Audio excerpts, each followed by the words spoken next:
So what is a life coach? We still on a regular basis get questions from around the world of people asking what the heck is a life coach and why would I need one and who should use one? And David Essel here in 1990, I ended up marrying the two worlds of counseling and life coaching together to create this hybrid program.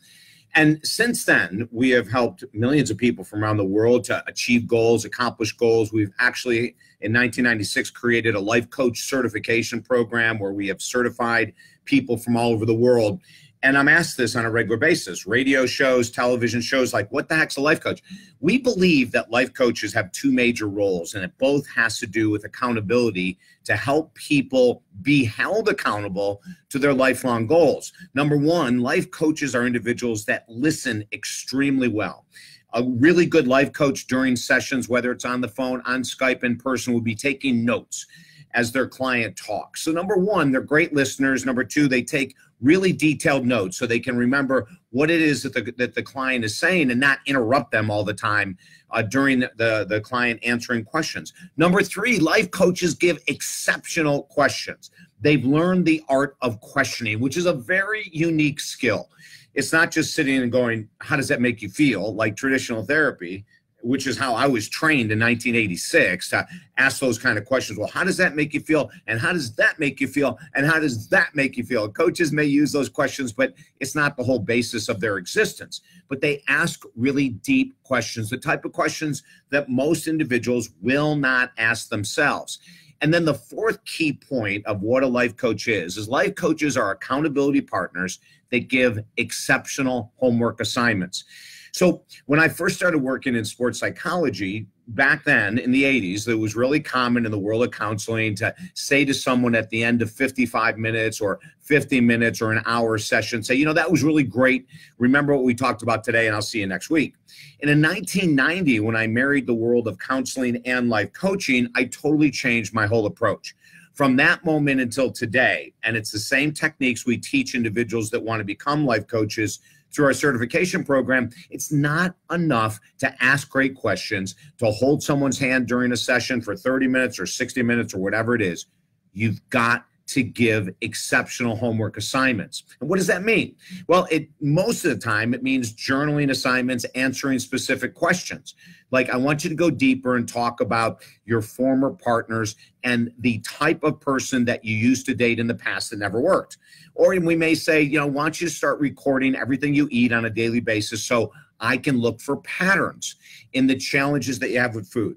Or we might say, I want you to record everything that you spend over the next 7 days until I see you again. And right next to it, was it a want and or was it a need? See, in the world of life coaching, we give exceptional homework assignments to drive home this one really important point.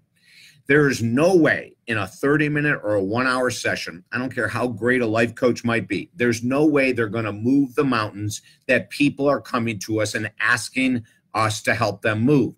There's got to be work in between every session in order to help individuals go from the question of how do I get rid of this weight? How do I improve my financial situation? How do I save my relationship? How do I find a great relationship? It's got to be done in the days in between sessions that you work with your client. Listen, I think life coaches, not just because I am one, I think life coaches are a key to massive life change.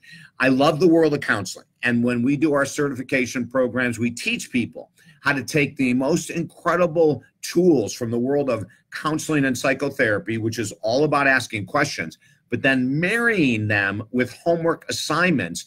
And in the process, people heal much quicker in 90% of the cases than individuals who work in the world of psychotherapy. And it's not that psychotherapy is bad. In my opinion, it's not enough. Listen, we have a certification program coming up in August 2018. Go to davidessel.com or talkdavid.com to find out more about it. We have certifications programs going on all year long that I work with people and certify them one-on-one via Skype or phone or in my office. So check out our program at davidessel.com or talkdavid.com. If you're on the fence about using a life coach, I'm going to tell you to jump off the fence and go for it. Now, if you don't connect with the person, if the personality isn't a good match, you can always end your sessions and try someone new. But in order for you to get from where you are right now, regarding your money, your body, relationships, your spiritual path, your career path, or whatever, the odds are, if it's a huge goal, you're going to have someone hold your feet to the fire. That's where life coaches for a number of years now have been great allies, helping you to break the habits that aren't healthy and move into the space that you want to. If I can help you at all, leave me a message below. Oh my God, Smitty, James Smith just joined our little thing here, and he said, no one does it better than David. Thank you, my brother. Oh, Smitty and I go back a long way, and we really do. I mean, one of the things that separates a lot of life coaches that are exceptional from life coaches that are average is that an exceptional life coach truly cares about you and your success. If I can help you, let me know, okay?